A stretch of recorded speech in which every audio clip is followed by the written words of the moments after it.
Introduction. Social science is the investigation of human social connections and organizations. Human science's topic is differing, extending from wrongdoing to religion, from the family to the state, from the divisions of race and social class to the mutual convictions of a typical society, and from social steadiness to a radical change in entire social orders.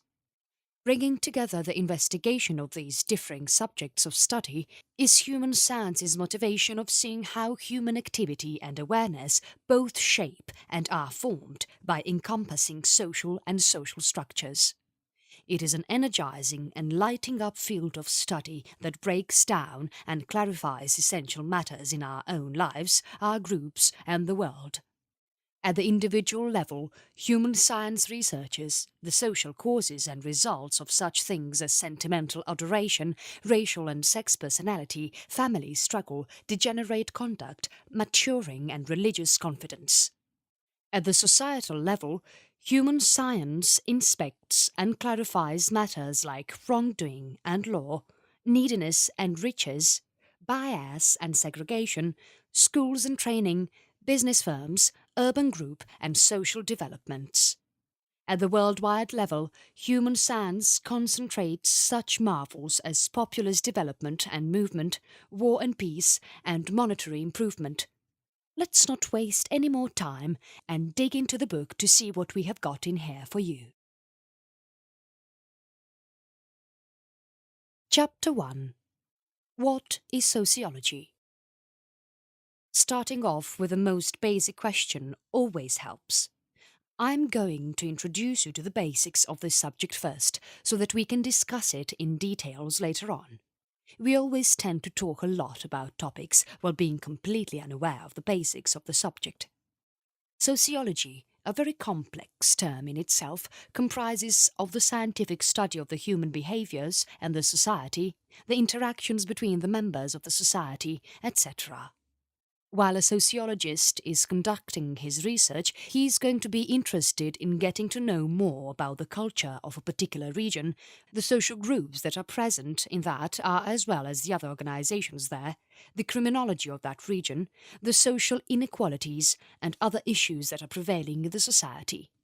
Basically, the list is never ending and it could go on, but the point was to let you know the kind of things that are a sociologist interested in knowing. You'll become more and more accustomed to the human society and its norms once you get to study this discipline in more details. The subject itself is further divided into branches that include anthropology, economics, political science and psychology, etc. I can explain the brief difference between psychology and sociology, because most people tend to confuse the two, by telling you that in psychology you study the behavioral patterns of individual beings, but when it comes to sociology, you're going to study the pattern that is followed by the whole society. We have all seen certain behavioral norms that are present only in a particular geographical region or in a particular race, etc. This is exactly what we study in sociology. The origin of sociology. Like any other subject, there is a lot of dispute on how it all started, but most people agree on it that Ibn Khaldun, an Islamic scholar, was the first person ever to introduce the concept of sociology. He is known as the father of sociology because he was the one who introduced the concept of social conflict and social cohesion. He convinced people to think of these things on the basis of scientific reasoning. The word sociology itself has Greek and Latin origins. Sociology, a discipline. The University of Chicago holds the title of being the first ever university to introduce the subject of sociology formally. The introduction of this subject was important in order to study the diverse cultures that are spread all over the world. It is not important for you to understand how it all started. What is important to know is that why was it made a discipline of the universities? Why was the need felt to study this subject separately? The foundation of sociology was laid upon the basis of positivism and anti-positivism theories that we are going to elaborate later in the book. At this point, you must be feeling really intrigued, and why shouldn't you? Don't worry, it is going to get more and more interesting as the book unfolds. You are going to enjoy the different aspects of this topic that are going to come forward. By now, you know the basic definition of the subject, at least, don't you? Well then, let's move on the next chapter and explore it for more details. Chapter 2.